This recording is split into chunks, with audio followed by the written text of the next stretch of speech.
Let's now return to the previous question, which is still unanswered. What caused the initial collapse of the upper section of the towers onto the rest of the building?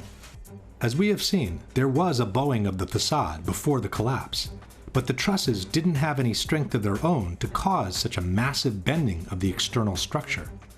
If explosives were used, however, and this part of the core structure was made to collapse first, then the trusses would have had enough strength to pull along the facade and to initiate the global collapse. In fact, it was observed that the antenna from the North Tower begins dropping slightly before the top section of the building collapses, which indicates the central structure was destroyed first. Even though a controlled demolition seems the only valid explanation for the collapses, the debunkers have brought different arguments against this possibility. The first argument is that it would have been impossible to place the explosives under everyone's eyes. You would take an army of workers, it would take months. So this idea that, some crew dressed in black could sneak in the middle of the night and wire a building like that to be demolished is just, it's absurd. Ipotizziamo che siano veramente state minate. Come si fa? Entrano di nascosto delle persone, portano dell'esplosivo. Scusi, sa, devo lasciare qui questa serie di zainetti, non ci faccia caso, poi spariscono. There are, however, different facts to be considered. The first one is that in the months previous to 9/11, a major renovation of the elevator system in both towers was undertaken. From the March 2001 issue of Elevator World, we read, Ace Elevator undertook what was perhaps one of the largest, most sophisticated elevator modernization programs in the industry's history at New York City's prestigious World Trade Center. No one is suggesting that this company had anything to do with the possible planting of explosives. But such an extensive renovation process would have certainly provided the cover for a special team to access the internal structure of the buildings at any given time. As explained by Richard Heumann, Chief Electrical Engineer for the Twin Towers, the elevator shafts gave direct access to the core columns. I'm very familiar with the interior structure that surrounded the elevator shafts. And, of course, their access to the elevator shafts gave them total access to the surrounding core columns, the interior of the core columns. Secondly, the movement of heavy equipment on floors that were supposedly empty was noticed in the weeks leading up to 9/11. Scott Forbes worked for a financial institution on the 97th floor of the South Tower. It must have been at least 4 to 6 weeks before 9/11. It was like rebuilding work going on upstairs. The tenants, the people from Aon who had been were moved somewhere else, the offices were just vacant.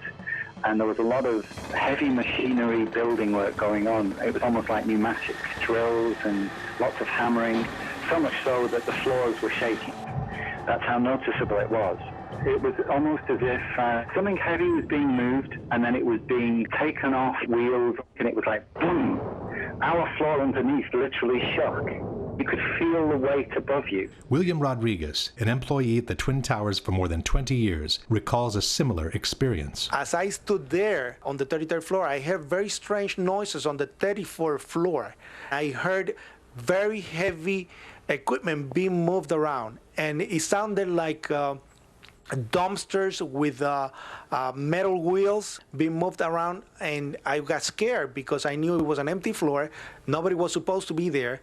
As a matter of fact, not even the elevators stopped there. You have to have a special access key to open the door on the 34th floor. Thirdly, after the 1993 attack, bomb-sniffing dogs had been adopted in the security system of the Twin Towers. But on Thursday, September the 6th, bomb-sniffing dogs were abruptly removed, according to a security guard, with no apparent reason. And lastly, there was an unprecedented power down in the South Tower on the very weekend before 9/11. For the first time in 30 years, all the security systems in the building had become useless at the same time. People could come and go as they pleased, even in protected areas, without being seen nor recorded by surveillance cameras. The previous weekend, there had been a power down. Because of the power down, there was a complete breakdown of security that weekend. We had guided tours coming into secured areas by mistake and nobody picking it up because there's no intrusion alarms or anything else. Scott Forbes was also present during the power down. There was a power down in the South Tower on the weekend of the 8th and 9th of September. And it wouldn't have just have affected camera security, it would have affected all the secure systems on doors for either key locks or security badges and so on to undo them. They weren't working because they're all powered by electricity, so there was no power, there was no backup system, therefore they were all open. What again was the excuse that the Port Authority gave you, Scott, for this 36-hour period of the power being down in the South Tower?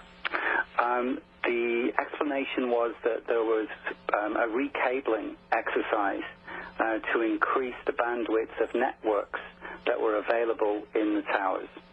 But what I can recall is that there were plenty of toolboxes, there were plenty of spools of cable, there were men around wearing overalls. They appeared to be like engineers. At the time, it seemed perfectly legitimate what they were doing because this was the story we were given, that there was a recabling exercise. The debunkers are right. It would have been very difficult to bring in the explosives without being noticed. But with the proper cover story, it could have been done under everyone's eyes, in full daylight, without anybody even questioning what was going on. Another argument by the debunkers is that controlled demolitions, they say, always begin from the bottom, while the destruction of the Twin Towers clearly started from the top. Controlled demolitions always begin from the bottom of a building. You cut the bottom columns and then the building falls. If you look at the World Trade Centers, both of them began at the impact wounds where the planes hit. Il crollo da torre parte dall'alto, mentre nelle esplosioni controllate parte sempre dal basso. Si demoliscono le fondamenta, poi si va su e la torre, il palazzo che deve essere demolito, crolla subito. But this is not true.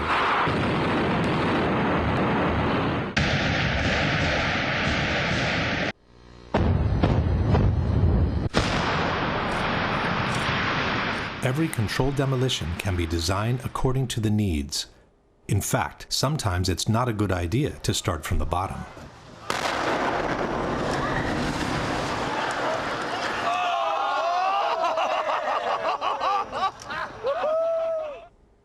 This brings us directly to the issue of explosions.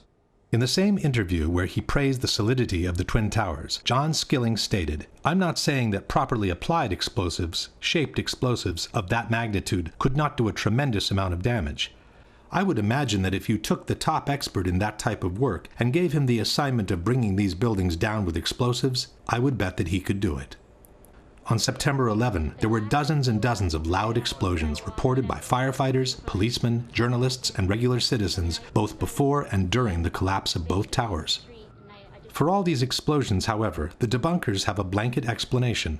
The witnesses were confused. They were not real explosions. È interessante notare che tutti i testimoni che parlano di esplosioni le hanno sentite, nessuno le ha mai viste. There are things that happened inside the building, pieces coming loose as a result of the extreme impact, very well may have been interpreted as explosion.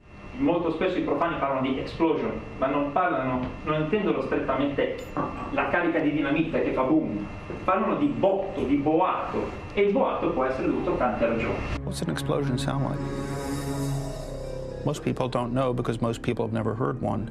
So any sharp, loud bang, that's probably an explosion. The fact is, most of the explosions were reported by firefighters and policemen, and no one knows how to recognize an explosion in a burning building better than they do. As we were getting our gear on and making our way to the stairway, there was a heavy-duty explosion.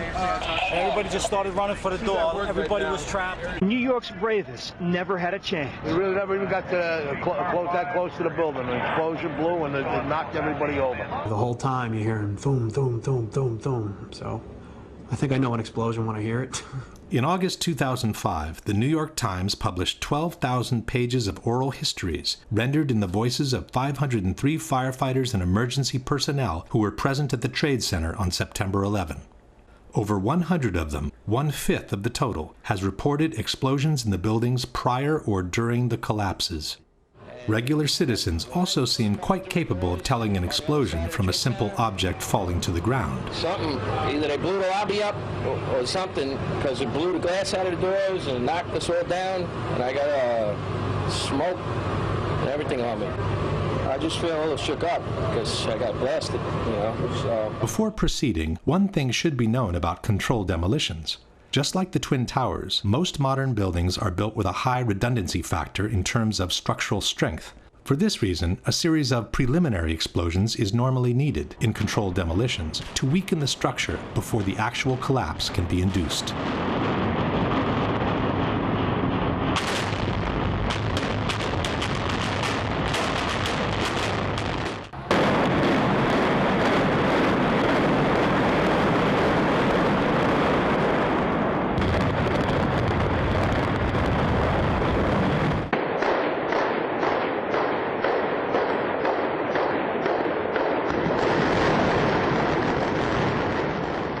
Obviously, in the case of the Twin Towers, it would not have been possible to set off the preliminary explosions all at once, just before the collapse. To make them less noticeable, it would have been wise to set them off at separate intervals, any time between the impacts of the planes and the collapse of the towers. For this reason, it's important to keep in mind the exact chronology of the events. 8:46, first impact into the North Tower. 9:03, second impact into the South Tower. 9:59, collapse of the South Tower. 10:28, collapse of the North Tower. 5:20 in the afternoon, collapse of Building 7. Witnesses normally call first explosion the one that came with the impact of the planes, while they call secondary explosions all those that took place in separate moments between the impacts of the planes and the collapse of the two towers. We got that first secondary explosion really got us spooked because we were in the building. Then there was secondary explosions and then the subsequent collapses. We've heard reports of secondary explosions after the aircraft impacted. According to several witnesses, there was a secondary explosion that took place in the basement of the North Tower just before the plane hit the building. At 8:30, he says he was headed to level B4 in Tower 1, 4 stories below ground. I go downstairs, the foreman tells me to go to remove the containers. As I'm walking by the main freight car of the building, in the corridor, that's when I got blown. I mean, the impact of the explosion, of whatever happened, it threw me to the floor. Morelli then remembers a second explosion, separate from the first. I was racing, I was going towards a bathroom. All of a sudden, I opened the door, I didn't know it was a bathroom, and all of a sudden a big impact happened again. And all the ceiling tile was falling down, the light fixtures were falling. According to the 9/11 Commission, it was the jet fuel pouring down the elevator shafts that caused the explosion in the basement. From the final report we read, a jet fuel fireball erupted upon impact and shot down at least one bank of elevators. The fireball exploded onto numerous lower floors, including the B4 level, 4 stories below the ground. But the witnesses described an explosion that took place in the basement before the impact of the plane. Very strong. Boom! An explosion so hard that pushed us upwards. Upwards. And it came from the basement between the B2 level and the B3 level. And at that moment, I thought it was the mechanical room where they have all the pumps and the generators for the building, that maybe a generator just blew up on the basement. Now, 20 years in the building, you know something that comes from the bottom and something that comes from the top. And when I went to verbalize that it was a generator, we hear, boom, all the way on the top, the impact of the plane on the top. 2 different events, 2 different times. There are others who remember several explosions after the one from below. It came from, I believe, at first we believed that it came from the mechanical room. Then we heard a series of other explosions that sounded up on the above levels of the building. I was in the B4 level, and on my way, I heard a bomb. So I says, probably the transformer again blew up. So I stepped back, finished what I had to finish, and I started towards the door again. And there come a big blast with a big ball of fire. The 2 separate explosions were recorded at a distance of about 9 seconds from each other during a business meeting that was taking place in a building nearby, One Liberty Plaza.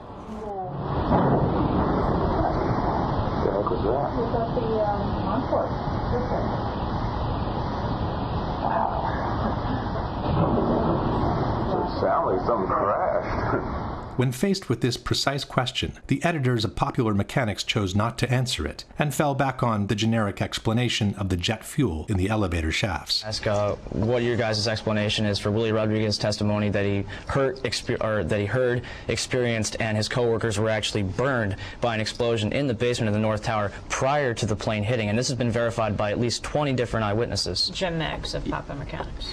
When the plane struck the buildings, they penetrated the internal core.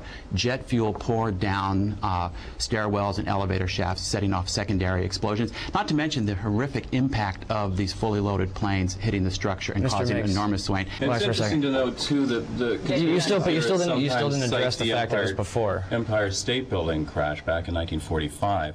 But the explanation of the jet fuel in the elevator shafts has several problems of its own. First of all, there were no regular elevators connecting the basement to the top levels of the towers. Each tower consisted of 3 separate buildings, built on top of one another, each with their own elevator system. There were only 2 elevators connecting the lobby to the 44th and 78th floor. But the plane struck on the 95th floor, which means the fuel could not have poured down these elevator shafts. There were only 2 banks of elevators that went all the way from the basement to the top of the towers, and they were mostly used by maintenance people. In one of these elevators was Arturo Griffith. Well, I was on my way from B2 to 49th floor.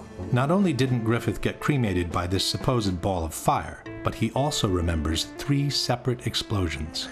And there was a loud explosion and the elevator dropped. When the elevator finally stopped, they had an explosion that bring the doors inside the elevator. And then they had another explosion on the panel that threw me, against the wall. Most importantly, the theory of the jet fuel in the elevator shafts fails to take into consideration the volumes involved. Each tower had an approximate volume of 2,160,000 cubic yards. The planes that hit the towers carried an estimated 10,000 gallons of fuel each at the time of impact. 10,000 gallons is the equivalent of 50 cubic yards. This in-scale graphic shows what 50 cubic yards look like next to the volume of the tower. Assuming that about half of the fuel was consumed in the initial explosion, we would be left with some 25 cubic yards of fuel available.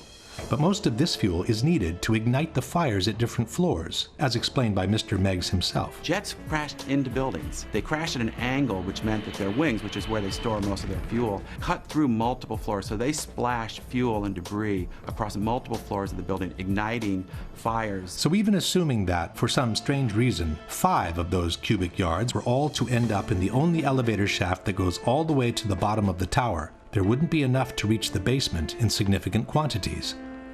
Your typical 10-foot by 30-inch backyard pool contains roughly 1,000 gallons of water, which is the equivalent of 5 cubic yards. Imagine dumping the water from this pool into this kind of elevator shaft with a drop of more than 1,000 feet below, and you'll get the idea of how much fuel can actually reach the bottom. In any case, the fuel in the elevator shafts theory could never account for the powerful explosion that literally devastated the lobby of the North Tower 1 hour after the first impact and before the collapse of the South Tower. There was a secondary explosion, probably a device either planted before or on the aircraft that did not explode until an hour later. Then somebody said that they saw an airliner go into one of those towers. Then, I don't know, an hour later than that, we had that big explosion from much lower. I don't know what on earth caused that. In fact, these firemen reported 3 large explosions in Tower 1, which took place after the plane's impact. They also confirmed it was the 3rd explosion to devastate the lobby of the tower. We was in the explosion. We was in the lobby and the 3rd explosion, the whole lobby collapsed on us. What you told me is that there was a plane, whatever hit the building, then a secondary explosion. It was like 3 explosions after that. We came in after the fire. We came when the fire was going on already. We was in the staging area inside the building, waiting to go upstairs. Then it exploded. The whole lobby collapsed on the lobby inside. It took these witnesses about 1 hour to walk down from the 82nd floor to the lobby of the North Tower after the impact of the plane. We got to the 4th floor from 82nd floor. We stuck on the stairs for a while. We finally got down to the lobby. Then we get to the lobby, it was this big explosion. I don't know if everything went just good. like what you just seen. That's what we went through before we came out of the building. Then when we get out the building, then another smoke cloud came. A similar story here, the long descent from Tower 1 and the big explosion in the lobby. It was like holy hell coming down them stairs. And then when we finally got to the bottom, we were coming out on a mezzanine level there, and another explosion came right from it, just everyone flying. Yet another similar story. Big boom, come down the steps, everything fine till we got to the basement, and then everything just fell in. I got trapped under there with another guy, crawled out, kept getting hit in the head, bounced all around, finally we clawed our way out over the rubble. The situation in the lobby was such that there was no doubt on what had happened. The ladies that are with me were in the World Trade Center in the first building and escaped through the lobby, where they report they believe there was a bomb in the lobby. We ran down the steps to the lobby. There was no lobby. Everything was torn up. We came outside in the lobby. There was no lobby. The lobby was totally gone. Did you see other people? People. There was a woman there with her face blown off. Big glass lobby, and all the glass was broken. Wires hanging from the ceiling, the signs that would hang above telling you where to go were all hanging. It was unbelievably scary to look at. Firefighter John Schroeder was climbing the stairs of Tower 1 when he heard the huge explosion from below. We were heading up to the 24th floor of the stairwell, and all of a sudden our building got rocked. We got bounced around in the stairwell like pinballs, man. And we just said, you know what? Time to go. We came down, it looked like a bomb went off in the lobby. Everything was exploded, everything was gone. We're like, what is going on here? For every window in the lobby to be exploded. I mean, them windows were like as thick as forget it. They were 2-3 inch glasses, you know, come on. They exploded out of the lobby.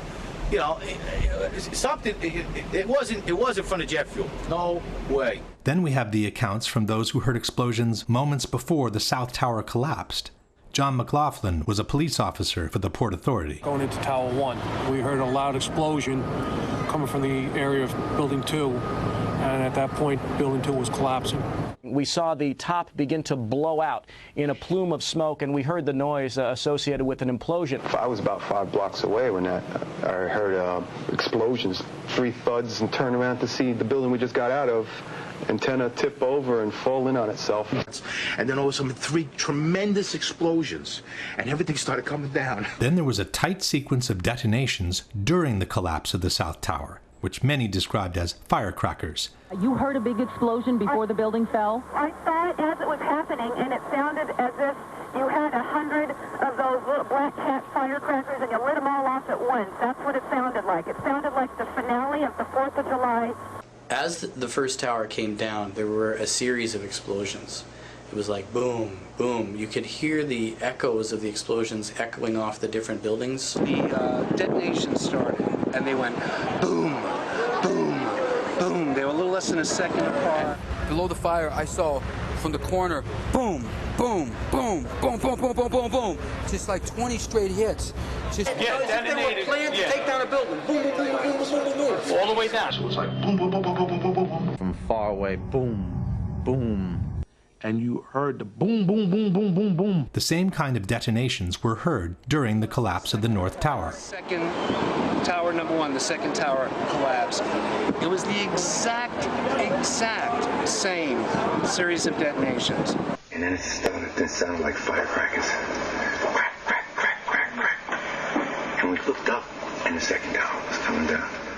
The debunkers doubt that there were explosions, they say, because no explosions were recorded in the videos from the collapses. Le demolizioni fanno rumore, fanno dei botti estremamente precisi, fortissimi come li avete sentiti. Come mai nelle immagini delle Torri Gemelle non ci sono le esplosioni, ma c'è un solo boato continuo? Lorsqu'il y a une explosion, on la ressent. On la ressent comme il faut. Ça se mesure, on l'enregistre. Aucune bande de son ne les enregistre. Aucune. First of all, the debunkers forget that most of the television shots were taken from a distance with long telephoto lenses, and they don't carry the actual sound from the towers. While in the videos shot by amateurs, the soundtrack is usually covered by the screams of those standing around the camera.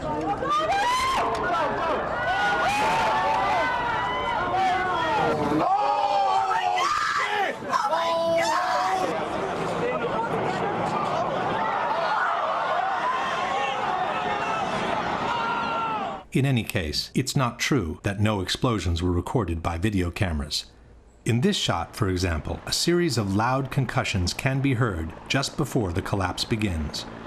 On the left, covered by smoke, is the South Tower moments before the collapse.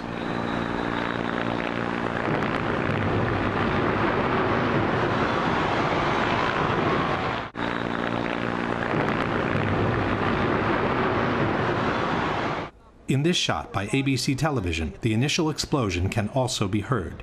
Listen carefully after the words FBI agents. This is as close as we can get to the base of the World Trade Center. You can see the firemen assembled here, the police officers, FBI agents, and you can see the two towers. A huge explosion now raining debris on all of us. The explosion can be heard even better by separating the stereo track of the microphone from the one of the camera. Here, the police officers, FBI agents. Here, the police officers, FBI agents. The same explosion can be heard in the same clip used in a PBS documentary. But a key question remained. Did their ultimate failure? But a key question remained. Did their ultimate failure? And then there were several explosions recorded after both towers had collapsed, like this one from this BBC video. This one was recorded after both of the Twin Towers had collapsed and before Tower 7's collapse.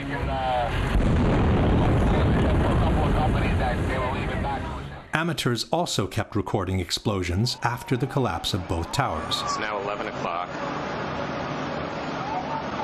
Still hear continuing explosions, but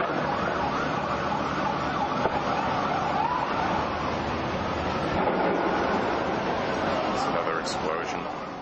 This recording was made between 10 and 11 o'clock. The explosion came from the direction of Building 7. You gotta get back from here. You know that. You gotta get back. In fact, a big explosion in Building 7 was reported before either tower had collapsed. Sometime after 9 o'clock, Barry Jennings was descending the stairs of Building 7, trying to reach street level. Well, me and Mr. Hess, the Corporation Counsel, were on the 23rd floor. I told him we got to get out of here. We started walking down the stairs. We made it to the 8th floor. Big explosion. Blew us back into the 8th floor. Jennings was trapped in the building for several hours, together with his colleague, Michael Hess. Mr. Hess! 8th floor, 7 World Trade. I'll pass the word. After they were rescued by the fire department, Mr. Hess confirmed the big explosion on the 8th floor. So, Mr. Hess, you were trapped in, I believe, 7 World Trade Center. Go ahead, sir. Yes, I was. I was up in the Emergency Management Center on the 23rd floor. Another gentleman and I walked down to the 8th floor where there was an explosion. In a later interview, Jennings has confirmed the explosion took place before either tower had collapsed. Both buildings were still standing. I was trapped in there for several hours. I was trapped in there when both buildings came down. While he was trapped, Jennings kept hearing more explosions. All this time, I'm hearing all types of explosions. In fact, explosions near Building 7 were recorded up to a few minutes before the building collapsed.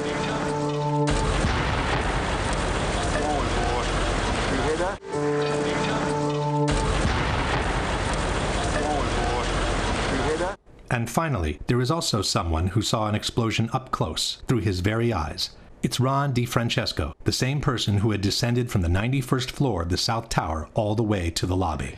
When he was exiting the building, he heard an explosion. He spun around, and a fireball was coming down the hallway at him. He put his arms up, blew him across Church Street. He woke up in the hospital 2 days later. Yeah, I had burns, they say, on 80% of my body, and a broken bone in my back, and I guess my ears were turned inside out just with the burns. My head was very swollen. You know, I had my contacts in, so they were melted to my eyes, and... To doubt the content of all these accounts does not mean to have debunked the claims of explosions. It means to willfully ignore dozens and dozens of dramatic testimonies which describe a story of September 11 quite different from the one we have been told so far. Question: given that after the initial explosion and the ensuing fires, there wouldn't have been enough jet fuel left to pour down the elevator shafts in substantial quantities, can you explain the at least 3 separate explosions reported by multiple witnesses at the time of the first impact in the North Tower? In particular, can you explain the huge explosion reported by multiple witnesses in the basement of the North Tower moments before the impact of the plane? Can you explain what caused the huge explosion that literally devastated the lobby of the North Tower, according to multiple witnesses, about 1 hour after the impact of the plane and before the collapse of Tower 2? Can you explain what caused the big explosion reported by Mr. Jennings and Mr. Hess on the 8th floor of Building 7 before either tower had collapsed?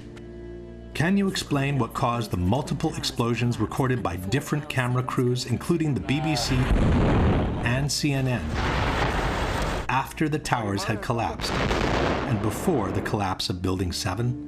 Can you explain how more than 100 witnesses, most of them firefighters and policemen, could have all been mistaken in reporting explosions at the Twin Towers on September 11? Another element suggesting controlled demolitions are the so-called squibs, the puffs of debris that were noticed on the sides of both towers as the collapses took place. Squibs occur in controlled demolitions when concrete is forcefully expelled from the building by the explosions occurring inside. The individual explosions that I noticed 20 and 30 and 40 stories below the collapsing structure, those are what we demolitions guys call squibs. And that's another characteristic that seems to be evident. But for the squibs in the Twin Towers, the debunkers have a different explanation. A building like that, it's like a giant accordion. It's full of air. When the top of that building comes down, all that air has to come out. And where it comes out the windows. It blows out the windows. Quanto agli sbuffi, se pensiamo a questi piani che si schiacciano uno sull'altro, l'aria che esce, che porta polvere, fumo e detriti fuori, li spiega abbastanza bene. The debunkers forget that several squibs were observed 20, 30, or 40 floors below the level of the collapse, in an area where the floors above were still perfectly intact. There is no smoke or concrete to be pushed out here when the collapse has only reached this level at this point. But even in this case, the debunkers have an explanation. Et ça s'explique justement par la communication des surpressions par les cages d'ascenseur. Alors là, c'est les cages d'ascenseur, mais il y a bien sûr aussi des escaliers. Donc ça aussi, et ça a permis donc cette évacuation de l'air, non seulement sur les côtés, mais aussi dans toute la tour, en mettant en pression le bâtiment. But elevators and stairs have doors at almost every floor. Had there been such a strong compression from above, it would have pushed with equal force on all the floors below, not just the one where the squib occurred. In any case, this is clearly not broken glass. Glass fragments from a window would not even be visible from such a distance. These are high-speed ejections of concrete and other solid debris, which can only be explained by a powerful explosion having occurred nearby. There is even one case in which the expulsion of material, and possibly a human being, takes place before the collapse has begun.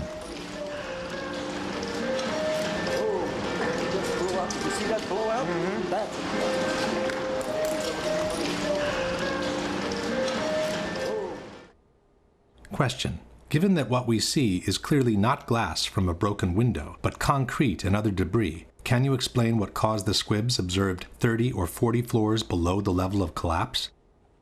Technically speaking, squibs are just a particular case of explosions occurring below the level of collapse.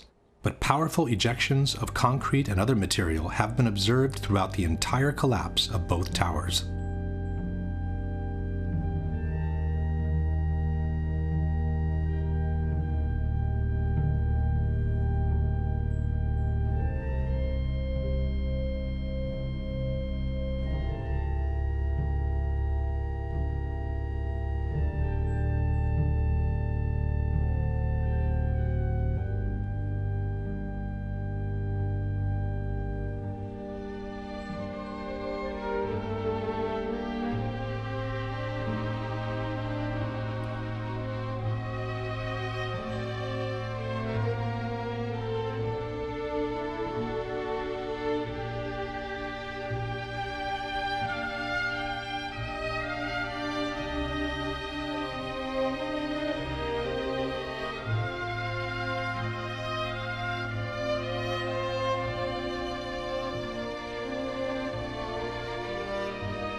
The result of such explosive force is the lateral ejection of large chunks of the external structure all around the towers. The spread of debris in a large radius around each tower, what we see is an outward explosion of material beyond the perimeters of each footprint. FEMA has documented a 1,200-foot diameter debris area around each tower where major chunks of the buildings were found. This means that parts of the structure were ejected laterally at a distance twice as large as the width of the tower itself. Large multi-ton beams were hurled hundreds of yards laterally. Gravity works vertically, not laterally. The debunkers contend that the material ejected laterally was only the aluminum foil covering the structure, not the steel beams themselves. Ces éléments qui sont là, certains disent, vous vous rendez compte des poutres qui font plusieurs tonnes? Non. Ça, c'est pas des poutres qui font plusieurs tonnes, c'est tout simplement le parement qui était prévu sur les tours, qui étaient des plaques d'aluminium qui étaient collées sur les poutres en acier. Les poutres en acier, elles sont là et là. Ça, c'est juste des choses très légères qui ont volé, comme tout à l'heure ma touillette à café. Voilà. Voilà. Kiran is mistaken. The chunks of material being hurtled hundreds of feet away are not just aluminum covering. They are the same prefabricated blocks of steel structure used to build the two towers.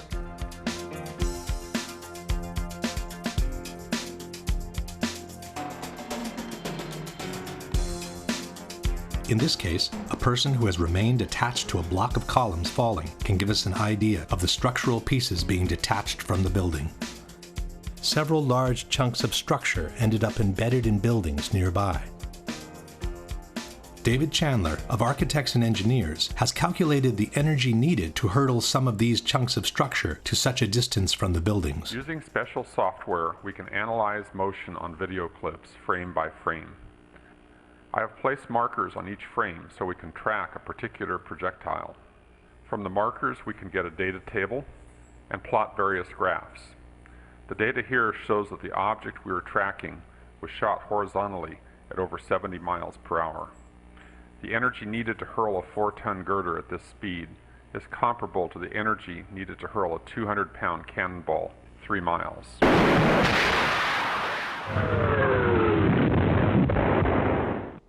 Question. Given that the falling upper sections of the towers had no additional energy to destroy the healthy structure below, where did the energy to hurtle these large chunks of structure at such a distance from the towers come from?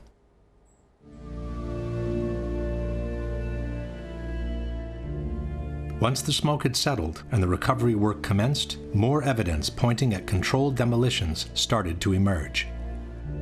One example are the supporting columns cut at a 45-degree angle that were noticed sticking out of the ground.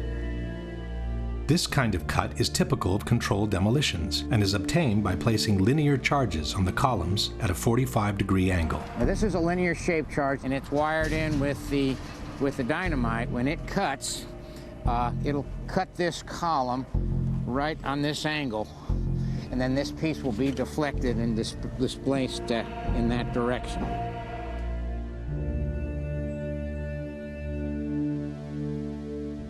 Some of those cuts on the larger chunks of the structure, called candlesticks, were made by ironworkers during the removal operations. But cut columns were noticed on the very evening of September 11, far before the removal operations had started. You know, this is the first day in a pile. You know, actually, it was on the 11th. It was 8 o'clock at night, and we had a hunt for iron workers. But meanwhile, there was tons and tons of beams that were cut, with no acetylene to be had, nor iron workers to do the work. It's just physically not possible to cut that much steel in that amount of time, especially with no one to operate the equipment. It just didn't add up. When asked about the presence of columns cut at a 45-degree angle, Danilo Coppe, Italy's foremost expert in controlled demolitions, stated, "I'll confess, this is extremely curious from a technical point of view, as this is a very similar result to the one obtained with cutting charges." Another kind of cut commonly used in controlled demolitions is the so-called V-cut. This little V here gives it a place to slide off. That's all it does. And by putting them on at this diagonal, we're trying to fill this structure in this direction. A large V-cut is visible on this chunk of structure from Building 7. The same chunk exhibits also a 45-degree angle diagonal cut on the cross beam, with a lighter V-cut at the end of the other beam. Can you suggest a good reason why ironworkers would need to perform V-cuts and a 45-degree cut on this piece of structure just to remove it from the rubble? Another element suggesting the use of explosives is the complete disappearance of the hat trusses, the large steel structures that connected and bound the towers from above. The hat trusses covered an area of 1 acre in size and sat on the very top of each building. There was nothing above that could have crushed them except for the antenna on the north tower, which in fact was supported by the hat truss. If a simple gravitational collapse had occurred, one would expect to find the hat trusses sitting on top of the rubble, partially deformed maybe, but still recognizable. Instead, both steel structures, each 1 acre in size, seemed to have vanished into thin air. From the hundreds of pictures taken at Ground Zero, including the aerial shots, no recognizable section of the hat trusses seems to be visible. Curiously, the antenna from the north tower was found, deformed but still recognizable. But the hat trusses which bound the towers together and supported the antenna seemed to have vanished completely. Possibly the most important unexplained phenomenon at Ground Zero are the extremely high temperatures registered under the rubble for many weeks after the collapses. On September 16, NASA shot these thermographic images of Ground Zero, indicating unusually high temperatures at the base of the 3 collapsed buildings. Despite the heavy rains of September 14th, the hotspots registered peak temperatures of more than 1,300 degrees under the rubble. 10 days later, the fires kept burning. What's to explain, Governor, the smoke that still comes out of the fire? There's still fire down below. There is such an incredibly deep pile of rubble, and the tower goes down 5-6 stories underground. But we had ABC crews come back just in the last few minutes and telling us there are still flames coming out of the base of the trade towers. For the rescue workers, this became an additional burden on their already gruesome task. Out still on the rubble, it's still, I believe, 1,100 degrees. The guy's boots just melt within a few hours. On October 8th, the hotspots under the 3 collapsed buildings remained clearly visible. 6 weeks later, as the excavations progressed, the situation seemed only to get worse. Oh, it's unbelievable. And this is 6 weeks later, almost 6 weeks later. And as we get closer to the center of this, it gets hotter and hotter. It's probably 1,500 degrees. We've had some small windows into what we thought was a core at some point, and it looked like an oven. You know, it was just roaring inside. And it's just a bright reddish-orange color. The consequences of such extreme temperatures were quite visible on the steel that was being extracted from the rubble. Where the grapplers were pulling stuff out, big sections of iron that were literally on fire on the other end. They would hit the air and burst into flames, which was pretty spooky to see. You would create an air pocket by moving steel, fueling the fires underground. But, you know, these underground fires were just like the fires of hell. If you could make a video of what you perceive hell to look like, from fire shooting up at times, that's what would happen. You would be in the middle of what would look like steel, and then fire just would pop up. Firemen were coming out with, and ironworkers with their boots literally melted. And then the hose would come over and they would try to put that part out. I got there. Charlie Vichers was a supervisor of removal operations at Ground Zero. From PBS's America Rebuilds page, we read, Vichers' crew picked up 40 to 60 foot long pieces of steel impaled in the pile, where the bottom 20 feet would be glowing red hot. Vichers said, trucks loaded with steel would pass by and you could feel the back of your neck burning standing 20 feet away. In an article called A Dangerous Work Site, the U.S. Department of Labor wrote, underground fires burned at temperatures of 2,000 degrees Fahrenheit. This was confirmed by Mayor Giuliani. There were fires of 2,000 degrees Fahrenheit below the ground. The Journal of the American Society of Safety Engineers wrote, thermal measurements taken by helicopter each day showed underground temperatures ranging from 400 to more than 2,800 degrees Fahrenheit. 8 weeks later, and the fires still had not subsided. You see how this debris is still smoking? That's from the fires that are still burning. 8 weeks later, we still got fires burning. So, I mean, these things are burning. At one point, I think they were about 2,800 degrees. 11 weeks later, and the fires kept burning. As recently as the end of November, it was still 1,100 degrees down underneath the rubble. As November turned into December, ice was noticed in the mornings above the ground, but the debris underneath was still smoldering. The weird thing was it was very cold when we were up there. I believe it was in the middle of the winter, but the ground wasn't frozen. The ground kind of like bubbled underneath your feet, which was kind of strange to me. It took until December 19, more than 3 months after the collapses, for the last underground fire to be extinguished. The debunkers have suggested different possibilities for this unexplained phenomenon. Per esempio, può essere il fatto che all'interno sotto c'erano i piani interrati, all'interno c'è un parcheggio con le automobili. Nei piani interrati ci sono i generatori delle torri gemelle.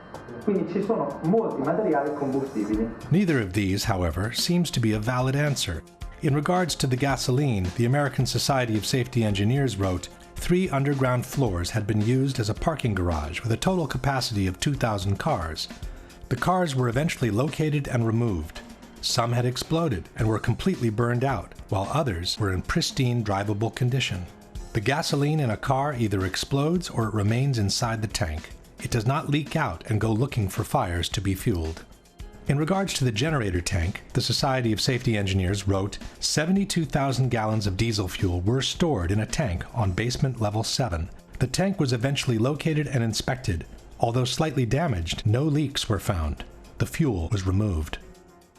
Another proof of extremely high temperatures reached during the collapses are the twisted and mangled steel beams found at Ground Zero. Architects, engineers, people who work with steel, welders have just never seen the level of destruction and the level of deformation of this material in our lives.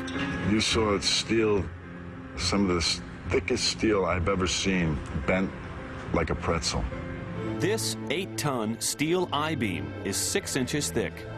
It was selected to be preserved for future generations for the near-perfect horseshoe-like bend formed during the collapse. I found it hard to believe that it actually bent because of the size of it and how there's no cracks in the iron. It bent without almost a single crack in it. It takes thousands of degrees to bend steel like this. In fact, the temperature of 2,800 degrees mentioned before is not casual at all, as that's exactly the temperature at which steel melts. And molten steel was repeatedly found under the rubble at Ground Zero. You'd get down below and you'd see molten steel running down the channel rails. Like you're in a foundry.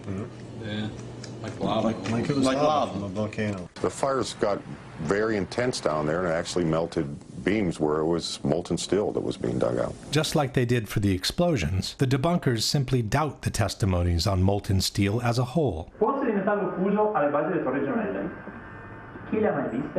NIST has also denied any knowledge of molten steel at Ground Zero. I'm curious about the pool of molten steel that was found in the bottom of the tower. I know of absolutely nobody, and no eyewitness who said so, nobody who's produced it. I was on the site, I was on the steel yards, so I don't know that that's so. It is true, Mr. Gross did visit the steel yards where the remnants of the towers had been collected. But he must have been in a big hurry, as he didn't even notice the high degree of deformation of massive steel beams sitting only a few feet away. In any case, there are several highly credible witnesses who have reported the presence of molten steel at Ground Zero. Rich Garlock, a structural engineer working at Ground Zero, said, "Going below, it was smoky and really hot. Here, World Trade Center 6 is over my head. The debris past the columns was red hot, molten, running." A supervisor from the National Environmental Health Association, Ron Berger, stated, "Feeling the heat, seeing the molten steel, the layers upon layers of ash, like lava, it reminded me of Mount St. Helens." William Langewiesche is the author of American Ground, a book containing detailed descriptions of the conditions at Ground Zero.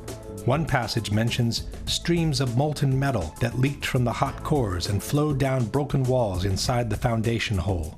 Greg Fushek, who provided the rescue workers with global positioning equipment, stated, "Sometimes when a worker would pull a steel beam from the wreckage, the end of the beam would be dripping molten steel." Peter Tully of Tully Construction said that he saw pools of literally molten steel at the World Trade Center. Marc Loiseau, president of Control Demolitions Inc., was told by contractors at Ground Zero about hot spots of molten steel in the basements at the bottoms of the elevator shafts of the main towers. Dr. Abolhassan Astane, a professor of civil engineering at Berkeley University, examined the remains of the Twin Towers. He said, "I saw melting of girders at World Trade Center. If you remember the Salvador Dali paintings with the clocks that are kind of melted, it's kind of like that. That could only happen if you get steel yellow hot or white hot, perhaps around 2,000 degrees. Possibly the most authoritative account of all comes from Leslie Robertson, the engineer who had built the Twin Towers. We were down at the B1 level, and one of the firefighters said, "I think you'd be interested in this," and they pulled off a big block of concrete, and there was like a little river of steel flowing. Again, ignoring all these testimonies does not mean to have debunked the presence of molten steel below the rubble.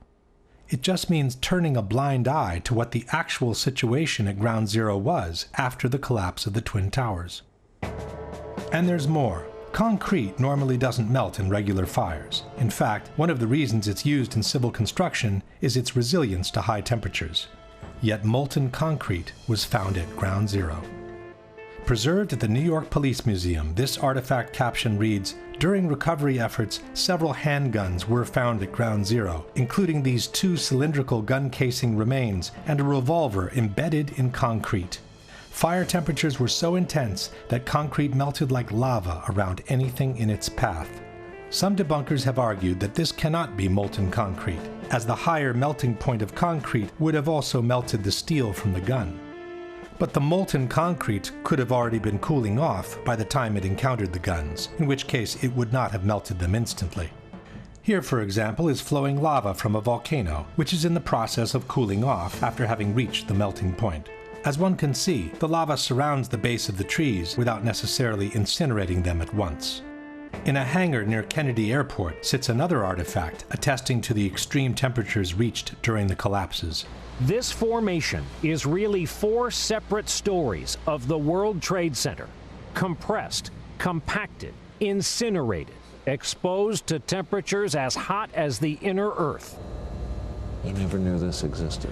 Another of these artifacts, nicknamed the meteorite, contains both molten steel and molten concrete. One of the more unusual artifacts to emerge from the rubble is this rock-like object that has come to be known as the meteorite.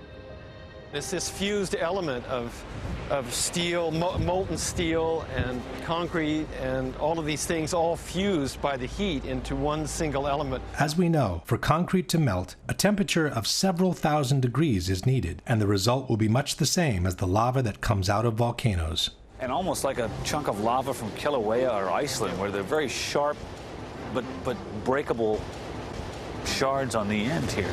Question. Given that most of the jet fuel was burned after the impacts, given that only office fires were burning at the time of the collapses, and given that no major source of combustibles seems to have been available underground, can you offer a comprehensive explanation for the temperatures up to 2,800 degrees reported at Ground Zero, for the long-lasting fires underground, for the incandescent beams repeatedly extracted from the rubble, for the massive steel beams bent like a pretzel, for the molten steel and the molten concrete observed and found at Ground Zero as caused by the office fires and the gravitational collapses only? The last set of evidence against a gravitational collapse is the almost complete pulverization of all the contents of the Twin Towers, beginning with the concrete floors. Had a simple gravitational collapse occurred, one would expect to find 110 floors pretty much stacked up on each other, like it happens in regular collapses. In the case of the Twin Towers instead, practically all the concrete from the 110 floors of both buildings was literally pulverized. What happened to the concrete? The concrete was pulverized, and I was down here Tuesday, and it was like you were on a foreign planet. All of Lower Manhattan, not just this site, from river to river, there was dust, powder, 2-3 inches thick. The concrete was just pulverized. What do you think this is? I have no idea. What your guess is? Pulverized cement.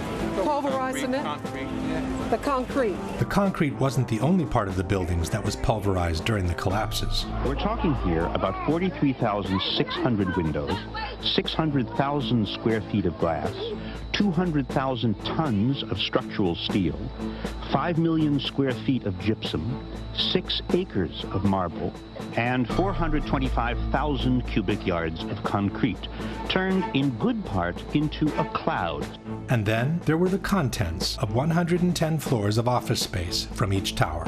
It's hard to picture literally thousands of computers, desks, chairs, telephones, printers, and other office furnishings, floor over floor over floor, all enclosed in one building. This was one of the trading rooms of the World Trade Center. Had the floors simply collapsed on each other, all these things would have later emerged from the rubble, definitely crushed and torn, but still recognizable. Almost none of that was found. There wasn't much that you could say, you could describe. Everything was dust and metal. There was no typewriters, there was no chairs, there was no nothing. Everything had been crushed. Everything was pulverized.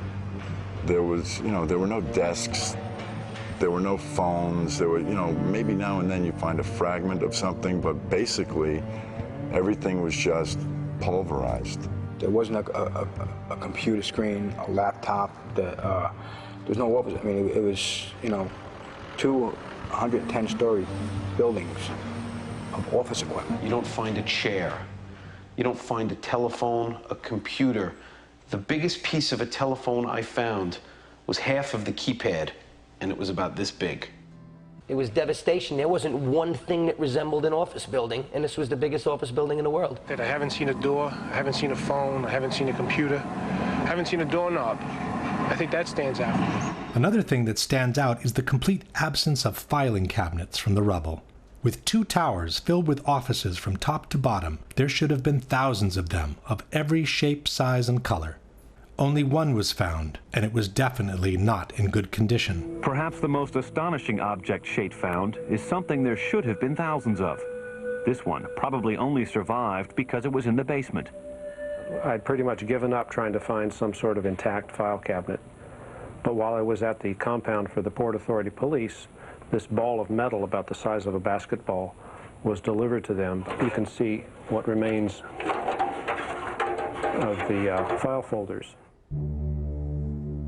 The concrete floors, the furniture, the computers, and the file cabinets weren't the only things missing after the collapses. The Twin Towers were also filled with people. Inexplicably, though, almost half of the victims' bodies seem to have disappeared into thin air. When a building collapses, the victims tend to remain trapped between the pancaking floors. They may be crushed and mangled, but in most cases they remain in one piece. In fact, on the morning of September 11, local hospitals prepared to receive hundreds of victims they expected to be extracted from the rubble. Practically no one arrived. According to the chief medical examiner, 2,749 victims died in the Twin Towers, but fewer than 300 whole bodies were recovered. Nearly 20,000 pieces of bodies were found in the ruins, more than 6,000 small enough to fit in 5-inch test tubes. 200 different pieces were matched to a single person. 1,630 victims were eventually identified, 800 of which by DNA alone. This means that for 800 victims, there were no body parts large enough to be recognizable. The remaining 1,119 victims were never identified. This means that for more than 40% of the victims, not even a fragment large enough to recover DNA was found. For Joyce and Russell Mercer, there is no trace of the son they lost on 9/11, firefighter Scott Kopitko. You can't go to a cemetery, can't put flowers down. Personally, I lost a cousin in the building and never found his remains. He was on the 100th floor of Tower 1, and they never found his anything or any remnants. Patricia Riley recovered her sister Lorraine's handbag, but nothing of her body. Lorraine has a tombstone at the cemetery, but she isn't there. 1,100 victims completely unaccounted for. In other words, no pieces large enough to gain any DNA from, vaporized. Can fire and a gravitational collapse account for this massive pulverization of people? This map by the New York Fire Department shows the locations around the towers where human remains were found. Yellow circles are body parts from civilians. Red triangles are from firefighters. The very distance at which some of the body parts were found remains inexplicable with a simple gravitational collapse. In fact, fragments of human remains continued to emerge from Ground Zero for many years after the attacks. Human remains were found at the World Trade Center site on Wednesday. Crews made the discovery at 11 Water Street. Another 4 possible remains were found at the Whole Road excavation site. The ME is also investigating other remains that were found about 2 weeks ago on the roof of 90 West Street. Construction workers found 9 pieces of bone and tissue on a 20th floor scaffolding on this building on West Street. Workers have found 65 potential human remains at the World Trade Center site over the last couple of days. The medical examiner's office says they were recovered from the Liberty Street section of the site. Then, in 2006, came the biggest surprise. Demolition workers found 74 new bone fragments on the roof of the Deutsche Bank building over the weekend. That's the most found since the end of major recovery operations at the site. The number of fragments found on the roof of the Deutsche Bank kept increasing by the day. Crews continue to find human bone fragments on the roof of the Deutsche Bank building next to the Trade Center site. The medical examiner's office says 142 fragments were found, bringing to 598 the total number of fragments found in the building. Eventually, more than 700 bone fragments were recovered from the Deutsche Bank building. USA Today wrote, "The bone fragments are tiny, some the size of a pinky nail." Some debunkers have suggested that the bone fragments could have reached the roof of the Deutsche Bank after the impact of American 11, as some debris exited the opposite side of the tower in a southerly direction. But the view of the Deutsche Bank was blocked by the South Tower at the time of impact, and there was no direct line between the exit hole in the North Tower and the roof of the Deutsche Bank. Furthermore, as seen in this map, the body parts found on the roof belong not only to civilians, but also to firefighters, who were clearly not present in the North Tower at the time of impact. Question: can you explain how a simple gravitational collapse, where the bodies remain trapped between pancaking floors, could have produced more than 20,000 body parts out of 2,700 victims, while more than 1,100 bodies left no fragments large enough to extract a DNA sample? Can you explain how a simple gravitational collapse could have produced the bone fragments and body parts from civilians and firefighters that were recovered from the roof of the Deutsche Bank building? At this point, we can summarize the evidence for a gravitational collapse and compare it with the one for controlled demolitions. The official explanation for the initial collapse, or sagging trusses theory, is fundamentally flawed for at least 3 reasons. There is no evidence that the fireproofing was widely dislodged from the steel trusses, no evidence for temperatures high enough to seriously weaken the steel, and no valid explanation on how the trusses could have pulled and broken the external structure on their own. At the same time, the initial collapse is fully compatible with a controlled demolition. The official explanation for the total collapse of the Twin Towers does not exist, nor was a scientific calculation ever attempted by NIST, as they have repeatedly acknowledged. At the same time, the full collapse of the buildings is fully compatible with a controlled demolition. The vertical acceleration of the upper sections to near free-fall speed makes it impossible to explain the collapses by gravitation only, without violating at least 2 fundamental laws of physics. At the same time, the near free-fall acceleration achieved by the collapsing towers is fully compatible with a controlled demolition. The amount of witnesses who reported powerful explosions and the ensuing devastation in the Twin Towers is overwhelming. Such explosions cannot be explained by jet fuel alone, while they are fully compatible with a controlled demolition. The squibs observed 30 and 40 floors below the level of collapse cannot be explained by the air pressure in a gravitational collapse. At the same time, squibs are the typical signature of controlled demolitions. Not all the diagonal cuts and V-cuts observed on the columns at Ground Zero can be explained by the removal operations. At the same time, these kind of cuts are another typical signature of controlled demolitions. The large area of debris around the towers, with the lateral ejection of elements weighing several tons, cannot be explained by a gravitational collapse. At the same time, these ejections are fully compatible with the use of powerful explosives. The long-lasting fires, the extreme temperatures under the rubble, the incandescent beams extracted during the cleanup, the high degree of deformation of massive steel beams, the molten steel and molten concrete observed and found at Ground Zero cannot be explained by jet fuel alone, nor by regular office fires. Highly effective destructive devices capable of developing extremely high temperatures must have been used as part of a controlled demolition. The almost complete pulverization of the contents of both towers, from the concrete floors to the office furnishings to the actual vaporization of victims' bodies, cannot be explained by a simple gravitational collapse.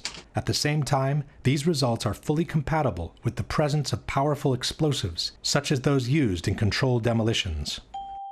Unless a comprehensive, scientifically sound explanation for all the phenomena observed is presented, the only conclusion available is that the Twin Towers were brought down by some form of controlled demolition. After they published their report on the Twin Towers, NIST moved on to tackle the collapse of Building 7. What they faced was no easy task. Contrary to the Twin Towers, Building 7 had not been hit by an airplane. It was only partially damaged by the collapse of the North Tower, and it suffered fires that were anything but devastating. Nothing could have suggested it was going to collapse. On the other hand, it looked like the perfect controlled demolition. It featured the sudden onset of the collapse, the rapid acceleration towards the ground, the symmetrical descent of the structure, and it even appeared to have started the collapse from the bottom, as most controlled demolitions do. Professionals in the field of controlled demolitions, such as Dutchman Danny Uwenko, seem to have no doubt on what had happened. Dit is controlled demolition. Zeker weten? Zeker weten. Er is nagesprongen. Dit is in opdracht gebeurd. Dit heeft een team gedaan van experts. We weten heel goed wat ze doen, die jongens. Zie je vanaf boven gaan? Nee, je gaat vanaf onder. Die gaat vanaf onder, ja. Toch? Ja. Ze hebben gewoon kolommen weggeblazen. Er is nagesprongen.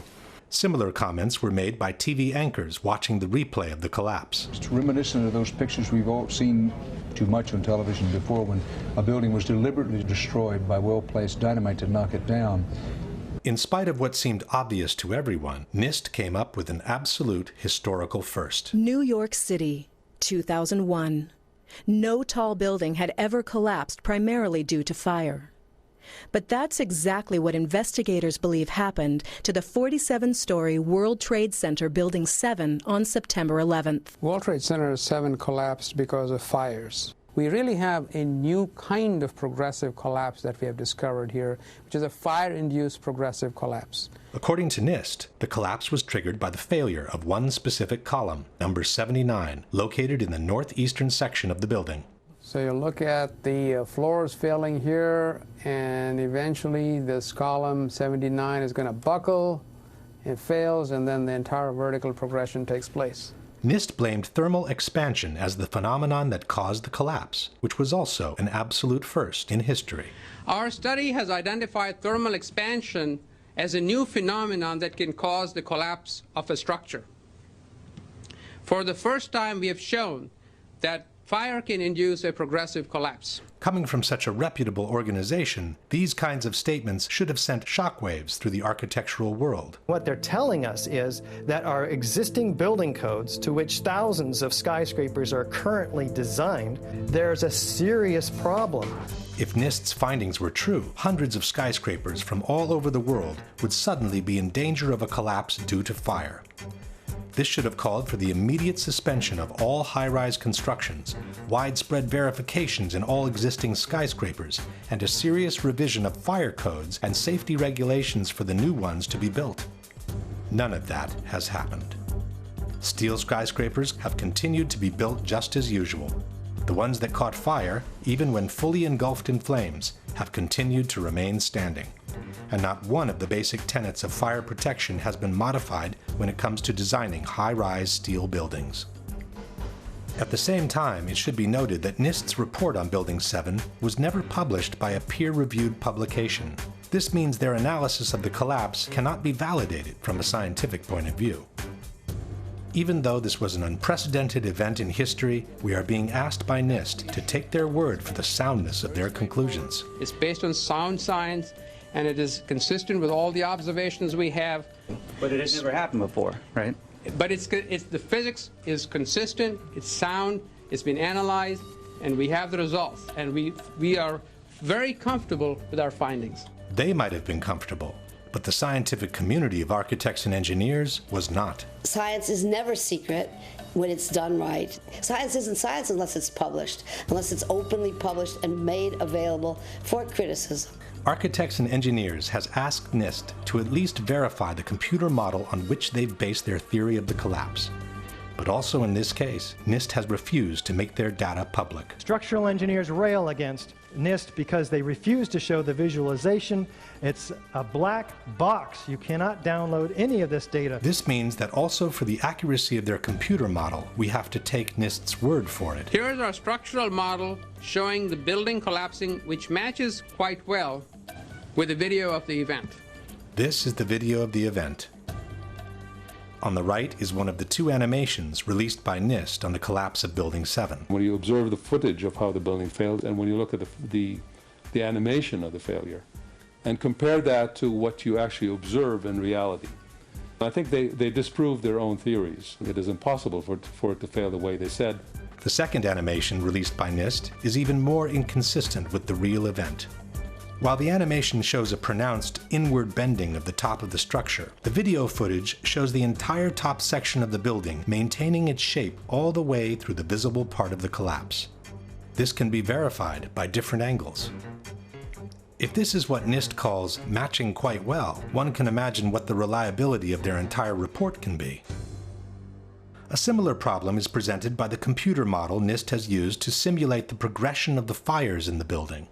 This computer model was developed by NIST, and no one has been allowed to verify it. Again, we are being asked by NIST to trust them on its validity. We used a well-validated computer program developed at NIST for studying the growth and spread of fires to calculate temperatures throughout the building. On the right in this slide, for example, you see a detailed fire simulation showing the temperature of fires as they grew and spread on floor 12. The graphic shows the temperatures in floor 12 rising after 1 p.m. and peaking around 4 p.m. on the northeastern side of the building. But the same picture NIST has published in their report, which was taken between 3:49 and 3:54 p.m., shows that the fires have already died off across the entire eastern section of the 12th floor.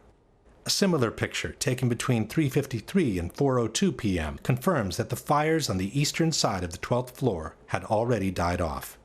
NIST itself has stated in the same page that there is no indication of fires burning on the east side of the 12th floor at this time. In other words, the accuracy of NIST's computer model doesn't even need to be verified, as it's disproven by the very pictures and statements NIST has published in their own report. In order to justify the first and only collapse in the history of a steel skyscraper due to fire, the debunkers have maintained that Building 7 was weaker than the average steel structure because it had been built over an existing electrical substation. Alors, une des particularités de cette tour 7, c'est qu'elle a été bâtie sur un bâtiment existant qui est une sous-station électrique qui avait été construite dans les années 60 alors que la tour 7 a été bâtie dans les années 80. On verra que ça a été une des raisons de la ruine de ce bâtiment. The building was extremely unconventional. It had this giant Con Ed substation with enormous trusses carrying extraordinarily high loads, very vulnerable to fire and other kinds of damage. But NIST itself has refuted this possibility. From the final report we read, the transfer elements such as trusses, girders, and cantilever overhangs that were used to support the office building over the Con Edison substation did not play a significant role in the collapse of World Trade Center 7. In fact, it was the opposite. After it was completed, Larry Silverstein had the building reinforced beyond its requirements in order to accommodate the needs of its main tenant, Salomon Brothers.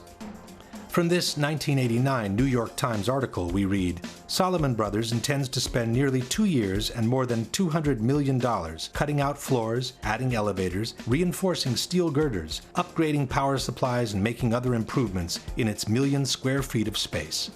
We built in enough redundancy to allow entire portions of floors to be removed without affecting the building's structural integrity, said Larry Silverstein, president of the company. More than 375 tons of steel, requiring 12 miles of welding, will be installed to reinforce floors for Salomon's extra equipment. If there was one skyscraper in the world that should have never collapsed due to fire, it was Building 7. While NIST has been unable to come up with a valid explanation for a collapse due to fire, there are at least 3 good reasons why such a collapse could not have happened in any case. One is the widespread pre-knowledge of the event. As we have said before, the collapse of a steel structure due to fire is considered an absolute impossibility in the architectural world. Steel structural frame buildings, high-rise buildings, simply do not collapse due to fire. We've never had a steel-framed skyscraper collapse in the United States or internationally. No high-rise steel structure has ever been destroyed by a fire in the history of construction. Consequently, if Building 7 was truly brought down by fire, it would have been a totally unexpected event, which would have taken everyone by surprise. It turns out instead that dozens of policemen, firemen, and first responders had been warned that the building was going to come down as early as 5 hours before it happened. All I can attest to is that by noon or 1 o'clock, they told us we had to move from that triage site up to Pace University, a little further away, because Building 7 was going to come down or being brought down. Did they actually use the word brought down, and who was it that was telling you this? The fire department, and they did use the word, we're going to have to bring it down. Firemen also had been warned of the impending collapse. Fireman Hollowak, we were just hanging out until Tower 7 came down. Fireman Sweeney, we stood and waited for World Trade Center 7 to come down. By 4 p.m., CNN had already picked up the rumor and was spreading it around the world. We are getting information now that one of the other buildings, Building 7 in the World Trade Center complex, is on fire and has either collapsed or is collapsing. At 5 o'clock, the BBC announced that the building had already collapsed, even though it was still standing in the background. Jane Stanley. Jane, what more can you tell us about the Salomon Brothers building and its collapse? As you can see behind me... At 5 o'clock, Building 7 can clearly be seen on the right of the picture. But the BBC correspondent, who was obviously unfamiliar with the landscape, didn't recognize it. This has fueled ludicrous conspiracy theories, which accuse the mainstream media of having been informed in advance of what was going to happen on September 11. In truth, this incident only confirms that the information on the impending collapse had been circulating long enough in downtown Manhattan to have already reached the BBC even before it happened. At about the same time, when CNN recorded the explosions near Building 7, they also captured the police clearing the area and announcing the collapse.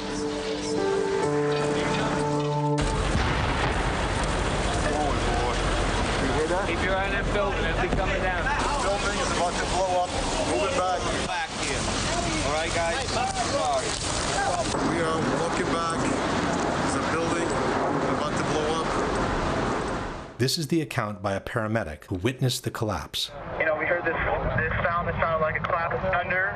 Turned around, we were shocked to see that the building was, it looked like there was a shock wave ripping through the building, and the windows all busted out, and it was horrifying. And then, about a second later, the bottom floor caves out, and the building followed after that, and we saw the building crash down all the way to the ground. There's even someone who heard a countdown moments before the building collapsed.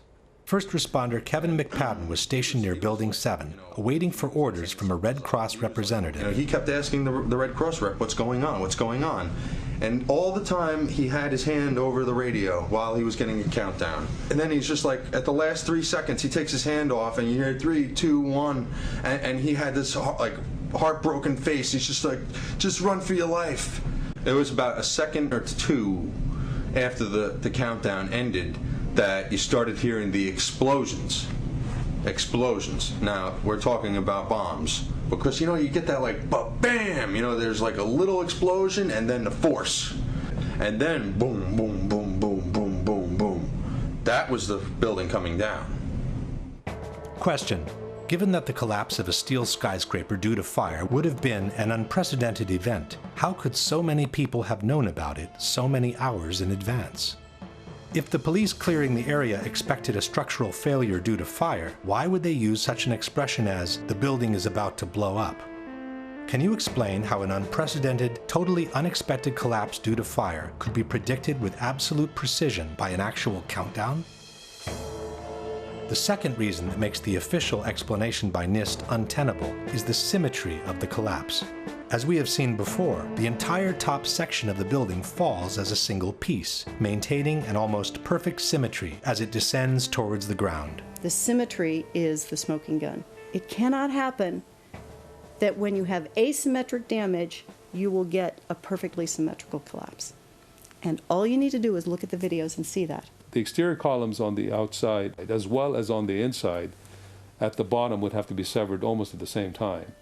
In order for the perimeter to fall perfectly and symmetrically, which it pretty much does at Building 7, all of those columns have to be removed within a tenth of a second of each other. Question: can you explain how the almost simultaneous removal of all the columns, which was necessary for Building 7 to collapse in the way it did, can be caused by fire alone? The last and possibly most conclusive piece of evidence against the official explanation is freefall. After the initial failure of the penthouse on the eastern side of the building, the entire structure came crashing down to the ground in a little more than 6 seconds.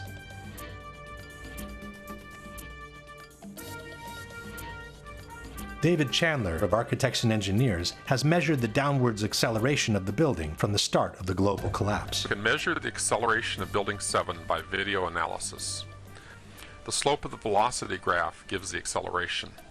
Note that global collapse starts suddenly, and for the next 2.5 seconds the building accelerates at the rate of 9.88 meters per second squared.